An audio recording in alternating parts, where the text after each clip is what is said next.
Assalamualaikum warahmatullahi wabarakatuh. Bertemu lagi dengan saya di pelajaran matematika kelas 8. Materi kita hari ini adalah posisi garis terhadap sumbu X dan sumbu Y. Anak-anak, pada materi kali ini kita akan menemukan beberapa istilah seperti sejajar. Bagaimana dua garis itu disebut sejajar? Perhatikan, ini mendatar, garis di bawahnya juga mendatar. Dua garis ini disebut sejajar, meskipun panjangnya tidak sama.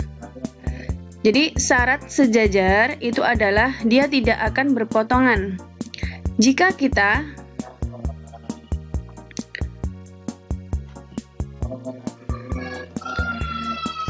kita melanjutkan garis ini terus, maka dua garis ini tidak akan bertemu dan tidak akan berpotongan, ya.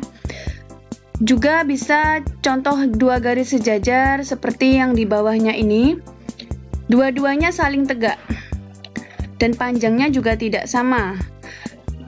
Jadi panjangnya tidak harus sama, boleh tidak. Yang penting jika ini tegak, maka garis yang satunya juga tegak. Itu disebut dua garis sejajar. Paham ya? Selanjutnya dua garis yang saling tegak lurus. Garis ini yang tegak dengan garis yang lurus mendatar disebut dua garis yang saling tegak lurus. Dua garis tersebut berpotongan membentuk sudut siku-siku atau 90 derajat. Sangat jelas sekali. Selanjutnya, dua garis yang saling berpotongan.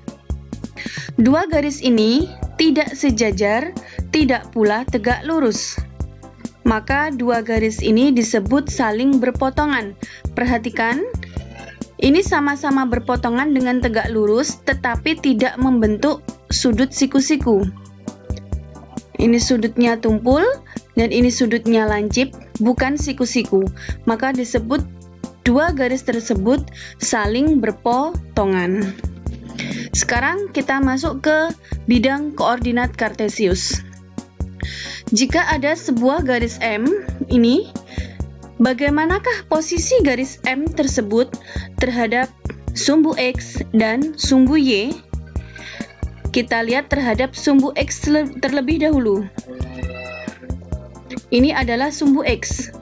Bagaimana posisi kedua garis ini M terhadap sumbu X? Ya, betul, sejajar.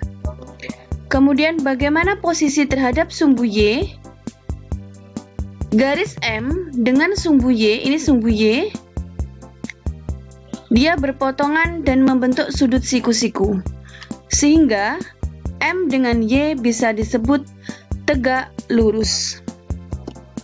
Sehingga kita bisa menyimpulkan garis M posisinya adalah sejajar dengan sumbu X dan tegak lurus dengan sumbu Y.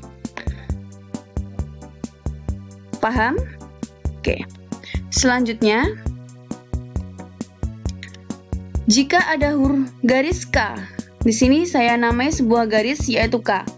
Bagaimana posisi garis K tersebut terhadap sumbu X dan sumbu Y? Terhadap sumbu X, perhatikan. Terhadap sumbu Y dulu ya. Ya, sama-sama tegak. Jika terhadap sumbu Y, maka disebut sejajar, betul. Terhadap sumbu X, ya, tegak lurus karena membentuk siku-siku. Sehingga kita bisa menyimpulkan garis K sejajar dengan sumbu Y dan tegak lurus dengan sumbu X. Contoh yang ketiga, garis N. Bagaimana posisinya terhadap sumbu X dan sumbu Y? Garis N tidak sejajar dengan sumbu X maupun sumbu Y dan tidak tegak lurus dengan sumbu X maupun sumbu Y. Ya, ini juga terhadap sumbu X. Dia tidak sejajar terhadap sumbu X dan sumbu Y juga dia tidak tegak lurus. Maka garis N berpotongan dengan sumbu X dan sumbu Y, memotong di sini terhadap sumbu Y, memotong di sini. Ini titik potongnya. Terhadap sumbu X memotong di sini. Nah, jadi hanya saling berpotongan, tidak tegak lurus, tidak pula sejajar. Sudah paham? Oke. Terima kasih. Wassalamualaikum warahmatullahi wabarakatuh.